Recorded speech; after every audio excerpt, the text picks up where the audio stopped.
Hello అండి, అందరికీ నమస్తే. ఈరోజైతే వెజ్ బిర్యానీ చేస్తున్నాను. ఇంట్లో ఉన్న వాటితోనే చాలా ఈజీగా చేసుకోవచ్చు. మన దగ్గర ఏవి ఉంటే వాటితోనే చేసేసుకుందాం. ముందుగా అయితే ఒక బౌల్ పెట్టేసుకున్నాను. ఇందులో 2 టేబుల్ స్పూన్ ఆయిల్ అయితే వేసుకున్నాను. మీకు నెయ్యి అవైలబుల్గా ఉంటే నెయ్యి కూడా వేసుకోవచ్చు. ఇందులో ఇప్పుడు నేను కొంచెం సాజీరా అలాగే కొద్దిగా జీలకర్ర కూడా వేస్తున్నాను. ఇవి కొంచెం ఫ్రై అవ్వగానే ఇందులో ఒక బగారాకు వేస్తే సరిపోతుంది. అలాగే ఆనియన్ వేస్తున్నాను. ఆనియన్ కొంచెం ఫ్రై అవ్వగానే ఇందులోనే పచ్చిమిర్చి అయితే వేసుకోండి, ఒక 2-3. అలాగే 2-3 క్యారెట్స్ కూడా వేస్తున్నాను. ఈ విధంగా చిన్న చిన్నగా కట్ చేసుకొని ఇందులో అయితే వేస్తున్నాను. ఇది కొంచెం ఫ్రై అయిన తర్వాత అల్లం వెల్లుల్లి పేస్ట్ ఒక 1/2 టేబుల్ స్పూన్ వేస్తున్నాను.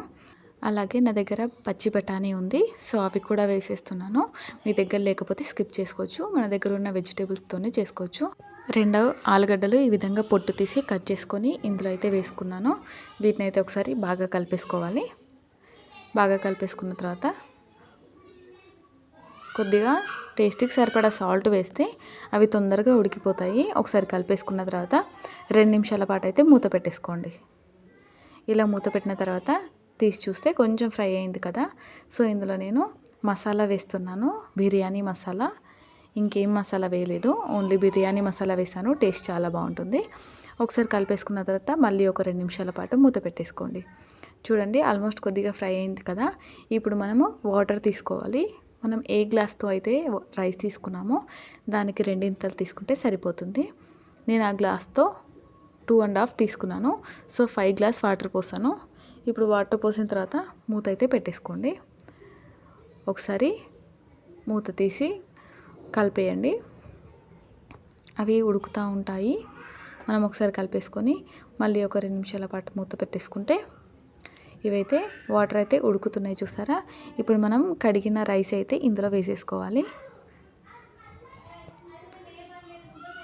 ఈ బౌల్ అయితే చిన్నగా ఉంది, నేను తర్వాత వేరే బౌల్ అయితే వేసుకున్నాను. మీరు ముందుగానే చూసుకోండి. నేను ఇందులో పట్టుద్దేమో అనుకున్నాను రైస్, బట్ పట్టలేదు. బయటికి వచ్చేలాగా ఉంది అని చెప్పి వేరే బౌల్ అయితే తీసుకున్నాను.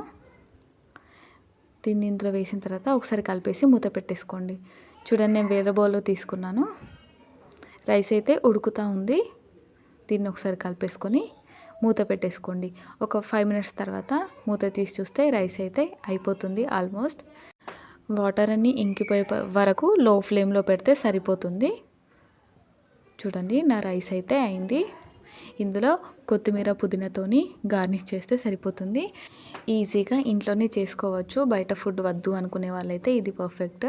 దీనికి ఏ కర్రీ అయినా బాగుంటుంది. వీడియో నచ్చితే లైక్ చేయండి. కొత్తగా చూస్తున్న వాళ్ళైతే సబ్స్క్రైబ్ చేయడం మర్చిపోకండి. Thanks for watching.